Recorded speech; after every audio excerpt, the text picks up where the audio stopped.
DRMPS Faridpur के YouTube channel में आपका स्वागत है। मेरे प्यारे बच्चों, साथियों, मित्रों, आप सबको मेरा नमस्कार, good morning. Class 5 lesson 3 Rumpelstiltskin की कहानी हम आप तक पहुंचाने की कोशिश कर रहे हैं। ये कहानी एक जर्मन परिकथा की है जो ब्रॉदर जिरमन द्वारा 1812 में प्रकाशित की गई थी। बहुत अच्छी कहानी है, ध्यानपूर्वक सुनिएगा। बहुत समय पहले की बात है। एक राज्य में एक गरीब चक्की वाला रहता था। उसकी एक बहुत सुंदर बेटी थी। चक्की वाला बहुत बड़बोला था और अक्सर लोगों के सामने सेखी वगैरह करता था। एक दिन उसे राजा के दरबार में बुलवाया गया। उसने राजा को प्रभावित करने के लिए वहाँ भी सेखी वगाड़ते हुए कहा, महाराज, मेरी बेटी बहुत ही सुंदर है। जितनी वो सुंदर है उतनी ही गुणगान भी वह भूसे से सोना काट सकती है। भूसे से सोना सुनकर राजा आश्चर्य में पड़ गया। उसने चक्की वाले से कहा, मैं अपनी आंखों से देखना चाहता हूँ कि तुम सच कह रहे हो या झूठ। इसलिए अपनी बेटी को लेकर कल दरबार में उपस्थित हो जाना। मैं इसकी परीक्षा लूँगा। यदि वह असफल रही तो मैं तुम दोनों को फांसी पर लटका दूँगा। ये सुनकर चक्की वाला चिंता में पड़ गया, किंतु अब क्या करता। जो आज्ञा महाराज कहकर घर चला गया। घर आकर उसने सारी बात अपनी बेटी को बताई तो वो भी चिंता में पड़ गई।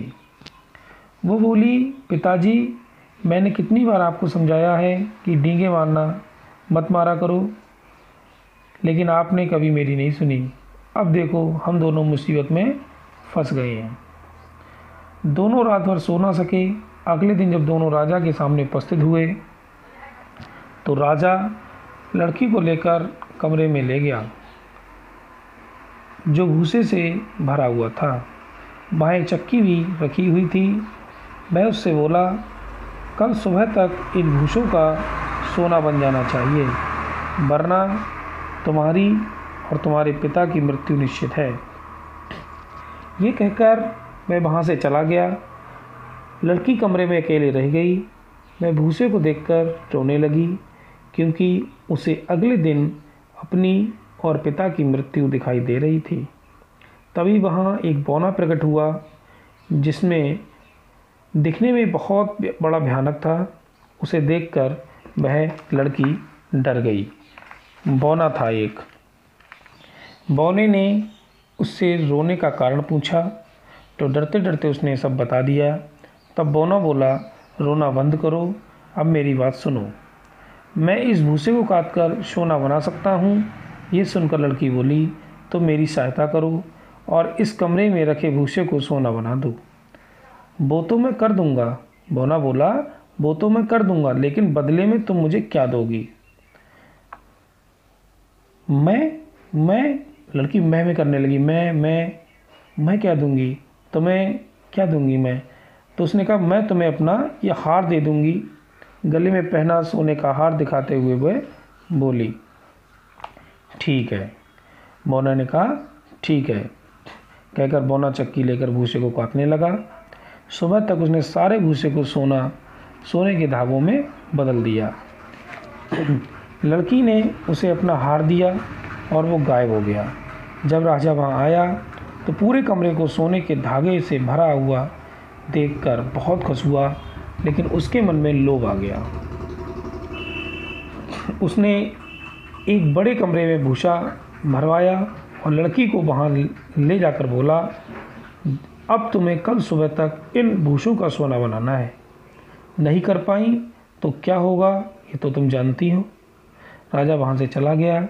चक्की वाले की बेटी फिर रोने लगी। वही भयानक बौना फिर प्रकट हुआ। इस बार भी उसने सहायता करने का प्रस्ताव दिया और पूछा, बताओ इस बार तुम मुझे क्या दोगी। लड़की बोली, मैं तुम्हें अपनी अंगूठी दे दूँगी। जो अंगूठी पहनी हुई थी, बोली, मैं तुम्हें अपनी अंगूठी दे दूँगी।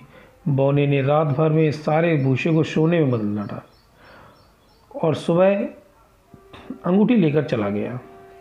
सुबह जब राजा ने वह पूरा कमरा सोने के धागे से भरा देखा तो उसका लोभ और बढ़ गया। अब क्या हुआ, अब वह लड़की को और भी बड़े कमरे में ले गया और बोला, यदि तुम इस कमरे में भरे सारे भूसे को काट कर सोना बना दो तो मैं अपने पुत्र का विवाह तुमसे कर दूंगा। किसने कहा? राजा ने कहा। उस रात वह कमरे में बैठी बौने का इंतजार करने लगी। बौने का इंतजार इतना हो रहा था, जब बौना आया तो उसे सारी बात बताई। तब बौना ने पूछा, इस बार तुम मुझे क्या दोगी? लड़की उदास होकर बोली, मेरे पास अब देने के लिए कुछ भी नहीं है। बौना बोला, वचन दो कि राजकुमार से विवाह के बाद जब तुम्हारा पहला बच्चा होगा तो तुम उसे मुझे सौंप दोगी। अब लड़की बड़ी असमंजस में पड़ गई। लड़की के पास और कोई चारा ही नहीं था। भूसे को सोना न बना पाने पर मृत्यु निश्चित थी, इसलिए उसने बौने को वचन दे दिया। रात भर बौना भूसे को काटता रहा और सुबह तक पूरा कमरा सोने के धागों से भर गया। सुबह राजा कमरे में आया और उसने पूरा कमरा सोने के धागों से भरा देखा तो खुश होकर राजकुमार का विवाह लड़की से करा दिया। राजा ने अपने बेटे का, अपने पुत्र का विवाह उस लड़की से करा दिया। राजकुमार बहुत नेक दिल का था। कुछ महीनों बाद ही राजा की मृत्यु हो गई और वह राज्य का राजा बन गया। चक्की वाले की बेटी अब राज्य की रानी बन गई थी। 1 वर्ष के बाद रानी ने एक सुंदर बच्चे को जन्म दिया। उसी रात में भयानक बौना प्रकट हो गया और बोला, मैं तुम्हारे बच्चे को लेने आया हूँ, अपना वचन निभाओ और बच्चा मुझे दे दो। रानी रोने लगी। मैं बौने से प्रार्थना करने लगी, मेरे बच्चे को मुझसे दूर मत करो, तुम जो चाहोगे मैं करूँगी। तब बौना बोला, ठीक है, 3 दिनों के भीतर तुम मुझे मेरा नाम बताओगी। यदि तुमने सही बताया तो मैं ये बच्चा नहीं ले जाऊंगा, यदि तुम नहीं बता पाई तो फिर ये बच्चा मैं ले जाऊंगा। ये कहकर वो चला गया। पहला दिन बीता, रानी को बौने का कोई नाम समझ नहीं आया। दूसरा दिन बीता, लेकिन रानी बौने के नाम का कोई अनुमान नहीं लगा सकी तो वो चिंतित में हो गई। उसे समझ में नहीं आया कि वो क्या करे। चिंतित होकर वो बाग में टहलने लगी। तभी उसे किसी के गाने की आवाज़ सुनाई पड़ी। पेड़ के पीछे छुपकर उसने देखा तो पाया कि वही बौना खुश होकर गाना गा रहा है। रानी को तो पता नहीं नाम है मेरा क्या, मेरा नाम है रम्पेल स्टिल्स्कन, रम्पेल स्टिल्स्कन है मेरा नाम। मतलब ये बौना जो था गा रहा था कि नाम है मेरा क्या, रानी को तो पता नहीं, मेरा नाम है रम्पेल स्टिल्स्किन। अब रानी को उसका नाम पता चल चुका था। वह महल लौट आई। रात में जब बौना आया और उसने अपना नाम पूछा तो वह बोली, तुम्हारा नाम रम्पेल स्टिल्स्किन है। अपना नाम सुनते ही मैं क्रोधित हो गया और अपना पैर इतनी ज़ोर से ज़मीन पर मारा कि ज़मीन फट गई और वो उसमें समा गया। उसके बाद वो कभी दिखाई नहीं दिया।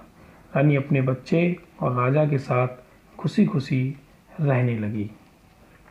मित्रों, साथियों, मेरे प्यारे बच्चों, अगर आपको स्टोरी पसंद आई हो तो चैनल को लाइक कीजिएगा, सब्सक्राइब कीजिएगा और अपने दोस्तों में शेयर कीजिएगा। धन्यवाद। आप खुश रहें। Thank you so much.